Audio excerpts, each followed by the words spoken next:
I figured out the best tank builds in Dungeons & Dragons thanks to the updates that happened in 2024. There's one very important feature that got added that changed the game altogether, and there's a few updates to a few classes that added a lot more possibilities. Because I did come out with a best possible tank build previously, but that was before these updates. But you have to know that what makes a truly good tank is two main features. One is survivability. You need to be able to take the hits. And two is crowd control, or being able to just generally control the battlefield to make sure that you're protecting your party. Because keeping your party alive through making sure that the focus is either on you or just at least away from them is kind of the main purpose of being a tank. You just happen to get an additional bonus if you can deal some damage on top of it. Now previously, there was basically only one build that was great at this, but now with the updates, there's 4 amazing builds, as well as a few honorable mentions. But let's dive in with one of the most classic ideas of a tank,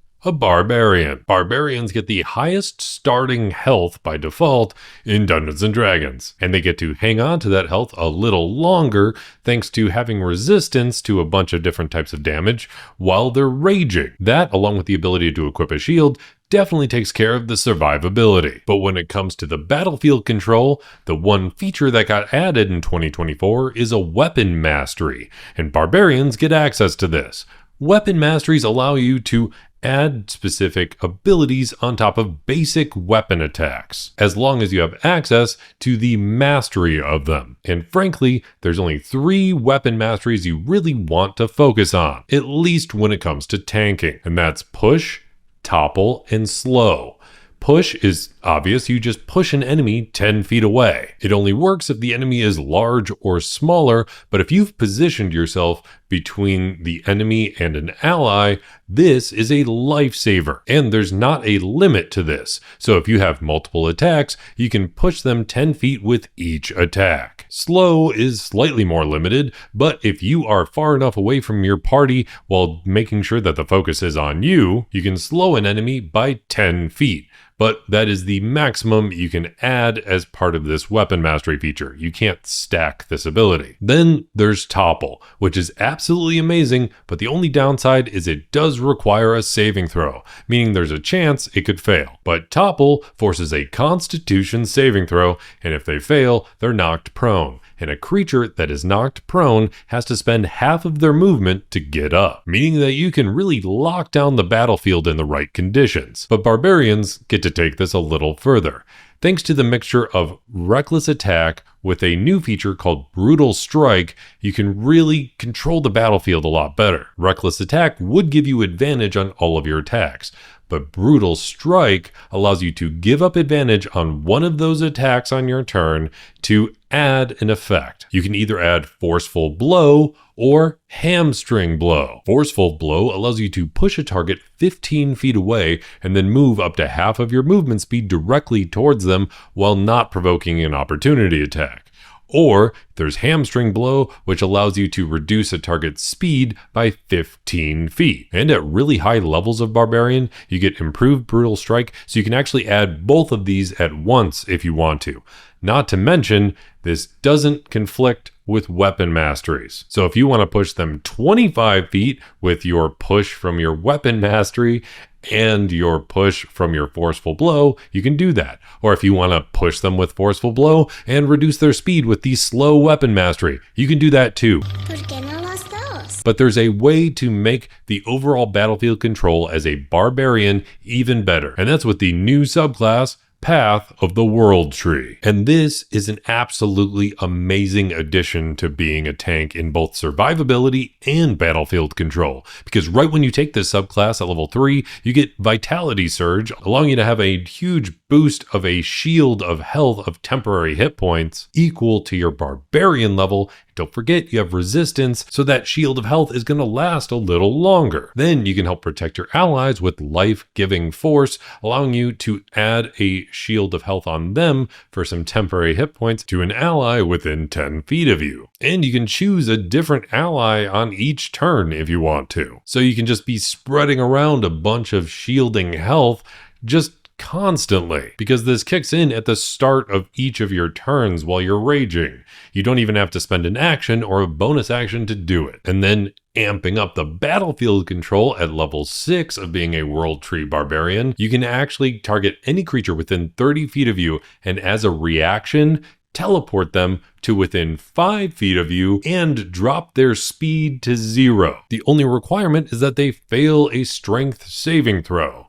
And a lot of creatures are surprisingly bad at strength unless they're huge dragons and stuff. And if you're worried about being in the right position to make sure you're within 30 feet of a creature, you don't have to worry about that as much because barbarians also get fast movement. So they have a bonus 10 feet of movement speed. So they're even better at moving around the battlefield. And then at level 10 of being a World Tree Barbarian, you get battering roots. So you can actually add more weapon masteries on top of your usual weapon masteries. So as long as you're wielding a weapon that's either heavy or has the versatile properties, you can add a push or topple weapon mastery feature to your normal attack on top of the normal weapon mastery. So if you want to push and topple because you already have push or topple on a weapon, you can do that. Or if you want to push and slow them or slow them and topple them, you can do all of that. And then finally, if you are really in danger, got your entire party in way over their head, you can actually use the level 14 feature, Travel Along the World Tree, allowing you to take your whole party and get the hell out of there. But that's just using a barbarian.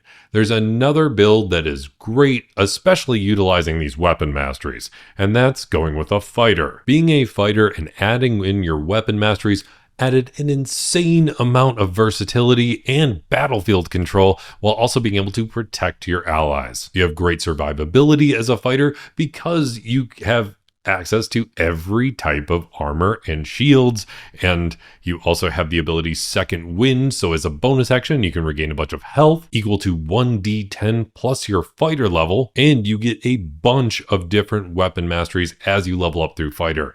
You get 3 to start, which is plenty. You can still focus on push, slow, or topple, but this is even more effective because fighters get a ton of attacks. At level 5, they get the normal extra attacks, so that way you can add that battlefield control of weapon masteries to 2 attacks, but then at level 11 of fighter, you get 3 attacks, and at max level of fighter, you get 4 attacks, and they get the feature Action Surge, so they can double their action, meaning that they can do double the amount of battlefield control, because if they're focusing on just weapon masteries for that battlefield control, it's going to really amp up those abilities. And if you really like a particular type of weapon, but it doesn't have that type of weapon mastery feature, that's okay, because at level 9 of fighter, they get Tactical Master, allowing them to replace the weapon mastery on their weapon with push, sap, or slow. And on top of everything else, they get a fighting style feat. So if you're worried about your own defense, take the feat Defense, boosting your armor class by +1. But if you want to be a really good tank,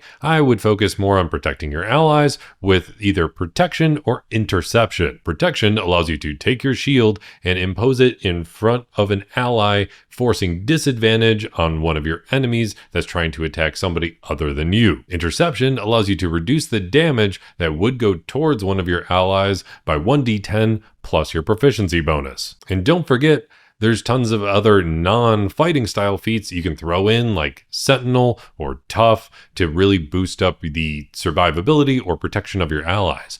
But to make sure you add a lot more battlefield control, when it comes to choosing a fighter subclass, go with Battle Master, because this is essentially just more battlefield control. You get to add a maneuver to every attack as long as you have some superiority dice to spend. Add in pushing attack for pushing somebody 15 feet away, and don't forget, you can add in your own push attack on top of that with the weapon mastery. You can add in goading attack to make a creature have disadvantage on any attacks that aren't just against you, so it's really just bringing the focus onto you alone. And you can use maneuvering attack, so that way when you hit a creature, you can command one of your allies to get the hell out of there and make sure they get to safety. There's plenty of possibilities, and the pure battlefield control of the Battle Master mixed with the weapon mastery feature really amps up their tanking possibilities. But what if you want something far less conventional when it comes to being a tank?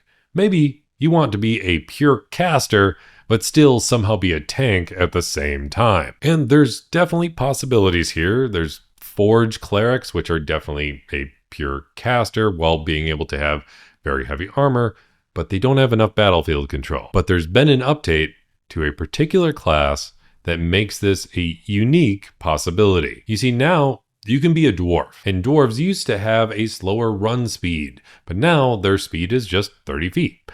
And they get an extra 1 hit point of health per level. Mix that with the fact that you can get an origin feat to start off any character, adding the tough feat, getting an extra 2 points of health per level. You've mitigated a decent amount of the health loss of being a pure caster, because usually they're kind of squishy. But if you want to amp this up even further, become a sorcerer and become a draconic sorcerer.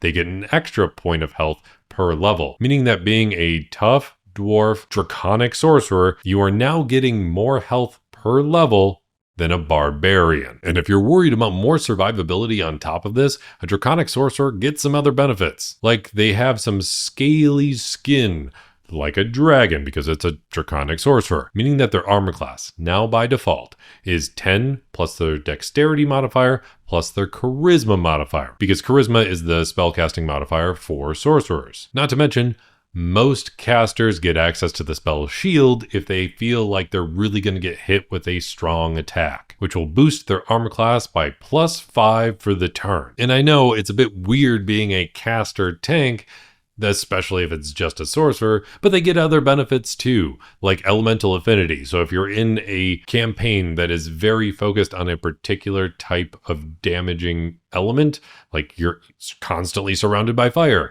go ahead and take a fire elemental affinity and it'll give you resistance to fire damage. If you're worried about more battlefield control or being able to make sure you protect your allies, at level 14 they get dragon wings, so they gain a fly speed of 60 feet, so they can really zip around the battlefield without hesitation. And if they need backup, they have it, because they get automatic access to the spell Summon Dragon. And at level 18, they can summon a dragon and not have it require concentration. So you summon that dragon to protect your allies, while at the same time, you are still casting plenty of spells to help control the battlefield and do plenty of damage. Because draconic sorcerers get a handful of spells that just make them better tanks, like Command right when they take the subclass, or Fear, allowing them to project fear in a cone, just blasting a whole bunch of enemies and making them frightened, forcing them to run away or at least not move closer. But you can also amp this up beyond that, because they get meta magic, allowing them to alter their spells. And one of the ones you're going to want to grab right away is Twin Spell. And frankly, Twin Spell got nerfed for 2024.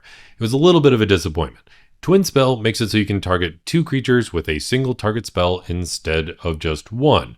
But that got changed in 2024, making it so it only allows you to do this if the spell has the ability to be upcast to target more creatures. Now, frankly, that would suck most of the time. But if you're focusing on being a draconic tank, it's actually pretty good, because you can cast Hold Person. And Hold Person usually targets 1 creature, but you can upcast it to target an additional 1. And you can do that before you even have access to higher level spell slots. So if you cast Hold Person and you can target 2 creatures instead of just 1, and you can do that before anybody else even has access to the ability to do so, that's super powerful. And they have a less likely chance of being able to even prevent this in the first place, because you get the new feature Innate Sorcery, boosting up the difficulty of being able to resist it by 1 point. And even at level 7, you have Sorcery Incarnate, allowing you to activate 2 meta magic options on a single spell. So if you want to add Heighten Spell, you can do that, making it so a creature has disadvantage on their saving throw in the first place. You can also add in Careful Spell, so that way if you're wanting to target a whole bunch of creatures but allow your team to make sure they don't get hit by it, they can just save on the spell automatically. Add Extended Spell, so that way if you have some sort of battlefield control, like something as simple as Hypnotic Pattern, it just lasts a lot longer. And even at max level of Sorcerer, you can just by default add 1 meta magic option every single turn without spending any sorcery points on it. So you have tons of battlefield control with your spells. Whether you're using Hypnotic Pattern, Mass Suggestion, Hold Person, Hold Monster, or any of the million other spells that work super, super well, you can summon backup with a dragon to just protect your allies, or have them be the tanking one while you're doing the battlefield control. And if you need to zip around, you can do that with your dragon wings on your back. Not to mention, you have plenty of survivability with the boost to your health, the boost to your armor class, and just throw in the boon of fortitude at high levels for a little extra health if you want to. It's a bit of a weird feeling to be tanking as a sorcerer, but if you really want to go a caster but you like the idea of tanking, you have that option. It's just not really a conventional one. And then there's one more perfect build that is just the ultimate tank. But we got to do some honorable mentions first, because there's some that aren't perfect, but they're still pretty solid tanks if they're done right. Like I mentioned, the Forge Cleric. They have tons of armor class, they're pretty tanky, and they get access to one of the best tanking spells, Spirit Guardians. If you want to amp it up, go ahead and make sure you get the Magic Initiate feat to grab the spell Thorn Whip from being a druid, and that combined with Spirit Guardians is a deadly combination, because anytime somebody leaves your Spirit Guardians, go ahead and use Thorn Whip to pull them back in. Another pure caster that's kind of a cool option but doesn't quite have the same level of survivability or battlefield control added thanks to meta magic is a blade singing sorcerer. It's definitely another weird one, and you gotta really focus on some survivability, but it's definitely fun to play around with. I also want to mention the updated Artificer. Currently, it's only in Unearthed Arcana, so it hasn't officially come out yet for 2024, but they're pretty good tanks, especially if you're an armorer. They have Guardian Armor, which is all about protecting people. They have the access to Cure Wounds as an Artificer, so they can heal themselves for a bit more survivability, and they get all sorts of access to create magical items, allowing them to boost themselves or their allies, boosting up armor classes or adding resistances, and it's a lot of versatility. They just don't have the exact same type of battlefield control, but the new Dreadnought Armorer option is pretty intense if you want to basically be a Gundam in D&D, and I just wanted to make sure I called that out. Hopefully that makes it through Unearthed Arcana into actual play material very soon. But the last one I really want to make sure I mention as a honorable mention is the Open-Handed Monk. Monk's got a massive improvement in 2024. The only downside is they don't get access to a weapon mastery, so they don't have that same battlefield control, but they do have other ways to control the battlefield. If you really want a weapon mastery, go ahead and take the feat Tavern Brawler instead. You can use your unarmed strikes, which are pretty great being a monk, obviously, but Tavern Brawler is an origin feat that allows you to push a target 5 feet away with your unarmed strikes. And if you mix that with Way of the Open Hand, which got an update in 2024 as well, they can add push or topple to any of their attacks that are coming from their Flurry of Blows. And Flurry of Blows allows you to attack 2 times as a bonus action. But that got an improvement as well, because at higher levels, they get access to 3 attacks as their Flurry of Blows instead. They get more survivability with Wholeness of Body, allowing a Way of the Open-Handed Monk to regain some hit points, and they have other ways to regain hit points, and they get access to the ability to have proficiency in all saving throws. So if you're in a battle that requires a lot more saving throws than just pure armor class, that's going to be super, super helpful. They have access to evasion, so they're really good at dex saves and allowing them to basically ignore dex save damage as long as they actually save on it. And now at max level of being a monk, they get the ability to basically bring their dexterity and wisdom all the way up to 24, which will boost their armor class to 24. But because they have slightly lower health and a little less battlefield control, they still stay in an honorable mention. The last tank we gotta mention is the tried and true Oath of the Crown Paladin. Oath of the Crown Paladin is one of the best tanks in all of 5th edition, whether you're doing pre-2024 stuff or current 2024 stuff. They just get better in 2024. Because if you make sure you're focusing more on charisma, they have some of the best battlefield control in the game. They still get access to weapon masteries, so they can still do the push, slow, or topple if you want to. They get access to a fighting style, so they can use that for an enhanced armor class or protecting their allies better. They get access to smites, which would allow them to just stagger somebody or banish them to another dimension if you want to. They get great movement because they can actually summon a mount, and they get a new feature called Abjure Foes to frighten a whole bunch of their enemies, forcing them to only be able to move, take an action, or a bonus action, but not multiples. They get enhanced survivability with lay on hands, allowing them to heal themselves or others, and they get to add their charisma bonus to all of their saving throws. And that is before you even take the subclass. Oath of the Crown by default gives you compelled to duel as a spell, so you can just command somebody to say, hey, fight me, not anybody else. And at 9th level, they get access to the spell Spirit Guardians, which is one of the best tanking spells, and I cannot emphasize that enough because it has a 15-foot emanation around you. It reduces enemy speed by half, and anybody that's in that area takes damage. And it's just constantly hurting and slowing enemies. But you can add on to that with the Oath of the Crown Channel Divinity Champion Challenge, forcing all of your enemies within 30 feet of you to make a wisdom saving throw. And if they fail, they can't move more than 30 feet away from you, meaning that you can just keep everybody away from your allies. And if somebody does come too close to your allies, you can use your Channel Divinity other option for Turn the Tide, allowing creatures within 30 feet of you to regain some hit points. I would recommend focusing purely on charisma with this build though, and you could take it all the way to 20th level, which is not a bad option because that focuses more on being a tank at max level of this type of build. You get the feature Exalted Champion, giving you resistance to bludgeoning, piercing, and slashing damage, which is a bit late to get a feature like that, but it also gives you additional bonuses, like allies getting advantage on death saving throws, because if you fail at protecting them, at least then they won't possibly just get taken out of the game, and you and your allies have advantage on all wisdom saves. But since that's so late for certain benefits like that, I would recommend going ahead and multi-classing, taking at least one level in Warlock.